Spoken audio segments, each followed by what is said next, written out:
नमस्कार, मेरा नाम है अनुराग मिश्रा और शुरू हो चुका है हमारा रोजनामचा जनता जंक्शन शो। सबसे पहले बात कर लेते हैं बड़ी खबर में क्या है आज खास।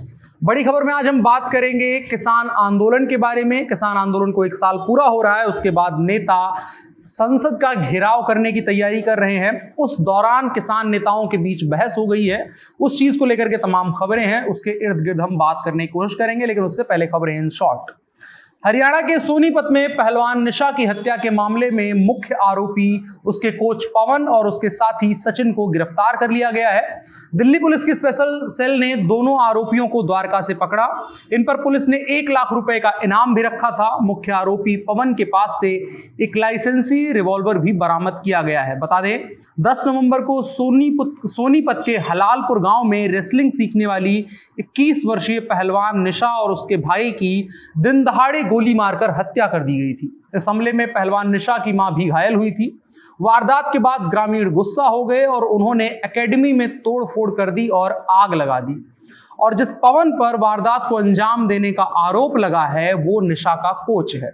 निशा की मां ने बयान दिया है कि आरोपी कोच पवन उसकी बेटी निशा को तंग करता था और उसके साथ छेड़खानी करता था।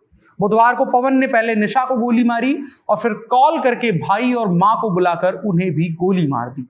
आरोपी रेसलिंग एकेडमी में लगे सीसीटीवी और उसके डीवीआर को भी साथ लेकर के भाग गए ताकि कोई सबूत न मिले। लेकिन पुलिस ने अपनी जांच और आसपास के चश्मदीदों के बयान के आधार पर उनको आरोपी बनाया और अब उनको गिरफ्तार कर लिया गया है। इसके अलावा खबर उत्तर प्रदेश से। उत्तर प्रदेश में लखीमपुर खीरी हिंसा मामले में सुप्रीम कोर्ट ने शुक्रवार को सुनवाई टाल दी थी। कल दरअसल यूपी सरकार ने कोर्ट से सुनवाई की तारीख आगे बढ़ाने की मांग करी। इस अपील को मानते हुए कोर्ट ने कहा कि वो इस मामले पर 15 नवंबर को सुनवाई करेगी। लखीमपुर खीरी मामले पर चीफ जस्टिस एनवी रमन्ना और जस्टिस सूर्यकांत और जस्टिस हिमा कोहली की बेंच सुनवाई कर रही है। इस मामले में यूपी सरकार की ओर से सीनियर वकील हरीश साल्वे पेश हुए। उन्होंने कोर्ट से दरख्वास्त करी कि कोर्ट उन्हें सोमवार तक का समय दे ताकि वो केस पर अपना काम पूरा कर सके। इसके बाद कोर्ट ने उनकी अपील को स्वीकार कर लिया और सुप्रीम कोर्ट ने इस मामले पर 8 नवंबर को आखिरी बार सुनवाई की थी। तब उत्तर प्रदेश सरकार की ओर से पेश की गई स्टेटस रिपोर्ट पर सुप्रीम कोर्ट ने नाराजगी जताई थी। कोर्ट ने कहा था कि हमने 10 दिन का समय दिया था, इसके बाद भी स्टेटस रिपोर्ट में कुछ भी नया नहीं जोड़ा गया है, सिवाय इतना कहने के कि गवाहों से पूछताछ की गई है। कोर्ट ने कहा कि हिंसा के मामले में 13 लोगों को गिरफ्तार किया गया है, लेकिन सिर्फ आशीष मिश्रा का ही फोन जब्त किया गया है। कोर्ट ने मामले में लैब रिपोर्ट को पेश न किए जाने पर भी नाराजगी जताई। इन सब तमाम चीजों के मद्देनजर कोर्ट ने थोड़ा सा समय उत्तर प्रदेश सरकार को और दिया है कि वो लखीमपुर खीरी हिंसा के मामले में अपनी स्टेटस रिपोर्ट जल्द से जल्द कोर्ट में पेश करे, जिससे कि अपराधियों और आरोपियों पर कार्यवाही की जा सके। इसके अलावा खबर कांग्रेस नेता राहुल गांधी से जुड़ी हुई। कांग्रेस नेता राहुल गांधी ने कल कांग्रेस के डिजिटल जन जागरण अभियान कार्यक्रम का उद्घाटन किया। इस दौरान राहुल गांधी भारतीय जनता पार्टी पर हमलावर रहे और साथ ही साथ खुल करके कांग्रेस के भीतर की कमियों पर भी बात करी। राहुल गांधी ने साफ साफ कहा कि कोई भी व्यक्ति कितना भी सीनियर हो, कितना भी जूनियर हो, पार्टी की विचारधारा उन सब से ऊपर है और उसकी ट्रेनिंग अहम है। सिस्टमैटिकल ट्रेनिंग कांग्रेस पार्टी को पूरे देश में करनी होगी, इस पर भी बात करी। इसके अलावा राहुल गांधी ने सलमान खुर्शीद की किताब पर चल रहे विवाद को लेकर के भी इशारों इशारों में अपनी बात रखी। उन्होंने कहा कि हिंदू और हिंदुत्व दो अलग चीजें हैं, लेकिन आज हम जानकारी के अभाव में हिंदू धर्म और हिंदुत्व को एक समझने लगे हैं, जबकि ये दोनों अलग अलग बातें हैं। साथ ही साथ उन्होंने ये भी कहा कि चाहे ये चीज हमें पसंद आए या ना आए, लेकिन सच्चाई ये भी है कि भारतीय जनता पार्टी और संघ की विचारधारा कांग्रेस की विचारधारा पर भारी पड़ी है। हमको ये मानना होगा, लेकिन हमें इससे हारना नहीं है। हमें सिस्टमैटिक तरीके से अपनी विचारधारा को संगठन में गहराई से उतारना है। यही वो रास्ता है जिससे हम आगे बढ़ सकते हैं। तमाम खबरें ये थी इन शॉर्ट। अब बढ़ चलते हैं दिन की बड़ी खबर की तरफ। दिन की बड़ी खबर किसान आंदोलन से जुड़ी हुई है। किसान आंदोलन को 1 साल पूरे होने वाले हैं, लेकिन सरकार और किसानों के बीच लगातार ठनी हुई है। ना किसान एक कदम पीछे हटने के लिए तैयार हैं, ना ही सरकार। और अब जब तकरीबन 2 साल के बाद संसद का शीतकालीन सत्र शुरू होने वाला है, तो किसान नेता तैयारी ये कर रहे हैं कि 29 नवंबर जब से शीतकालीन सत्र शुरू होने वाला है, और जब तक संसद का शीतकालीन सत्र चलेगा तब तक रोज 500 किसान ट्रैक्टर ट्रॉली से आंदोलन स्थल से संसद तक का मार्च करेंगे। इसको लेकर के किसान नेताओं की बैठक हुई और बैठक हो ही रही थी, इसी दौरान आपस में संख्या को लेकर के बहस हो गई। कुछ नेताओं का यह कहना था, जो सूचना निकल करके बाहर आई उसके मुताबिक कुछ नेताओं का यह कहना था कि कम संख्या में किसान जाएं जिससे डिसिप्लिन मेंटेन रहे, जबकि कुछ नेताओं का कहना था कि ज्यादा से ज्यादा किसानों का प्रतिनिधित्व सुनिश्चित किया जाए इस मार्च में, ताकि सरकार के ऊपर गंभीर दबाव बनाया जा सके।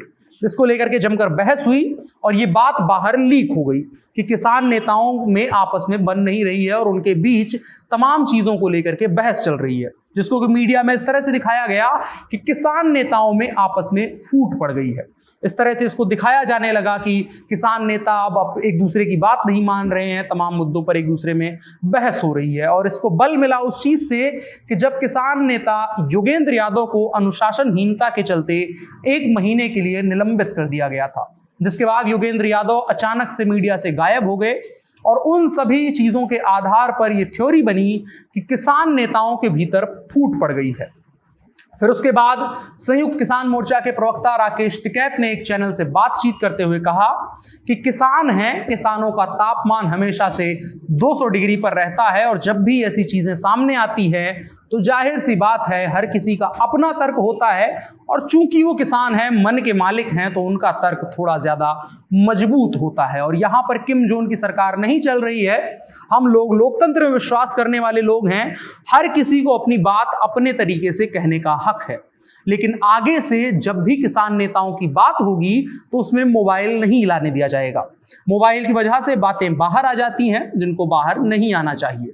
खैर, इस चर्चा परिचर्चा के बाद जो चीज और जो खबर निकल करके सामने आई है उसके मुताबिक संयुक्त किसान मोर्चे में शामिल तमाम संगठनों के नेताओं की मंगलवार को सिंगू बॉर्डर पर मीटिंग हुई, जिसमें यह फैसला लिया गया था कि किसान नेता 500 किसान नेता हर रोज 29 तारीख से जब तक सत्र चलेगा तब तक जाकर के वहां पर रोज मार्च करेंगे। इसके अलावा 26 नवंबर को किसान आंदोलन को 1 साल पूरा होने के मौके पर देश भर में राज्यों की सीमाओं पर और दिल्ली में किसान प्रदर्शन करेंगे। संयुक्त किसान मोर्चा ने कहा है कि इस मौके पर पंजाब, हरियाणा, यूपी, उत्तराखंड, राजस्थान समेत देश के कई राज्यों के किसान दिल्ली बॉर्डर की ओर कूच करेंगे।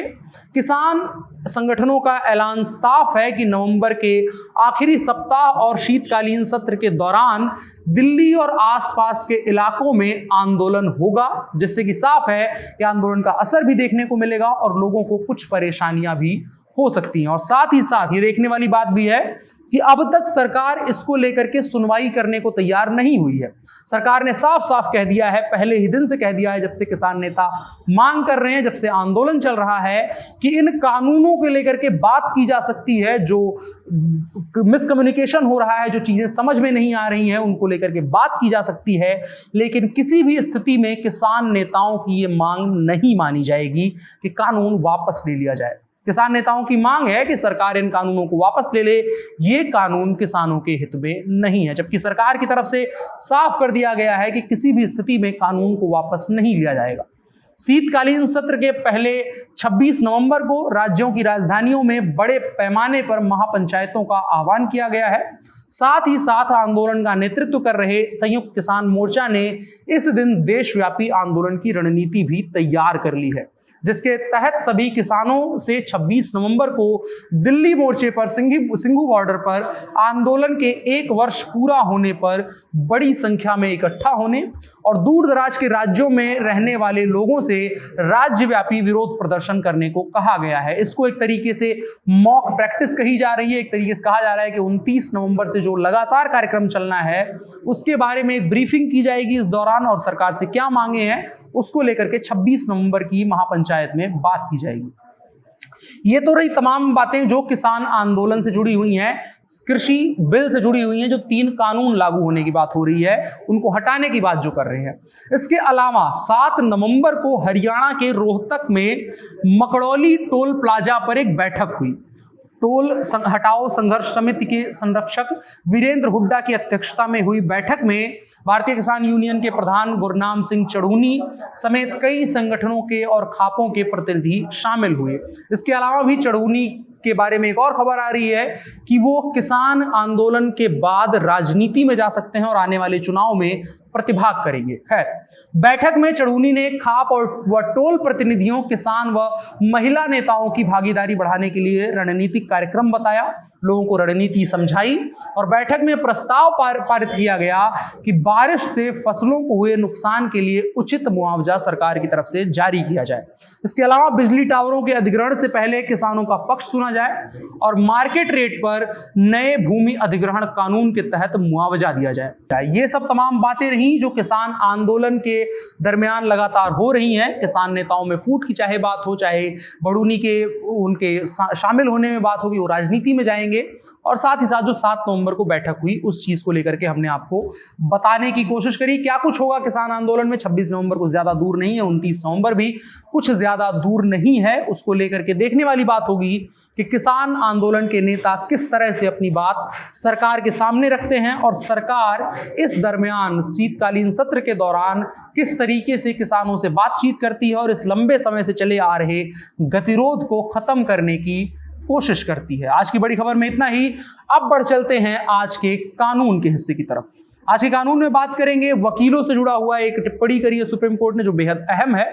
सुप्रीम कोर्ट ने कहा कि केस हारने वाले वकील को उसकी ओर से सेवा में कमी नहीं कहा जा सकता है। कोई भी जो क्लाइंट होगा, जो वकील को हायर कर रहा है, वो वकील पर यह आरोप नहीं लगा सकता है कि वकील ने उस सेवा में कमी करी है, वकील ने कोई ऐसा काम करा है जिसकी वजह से केस वो हार गया है।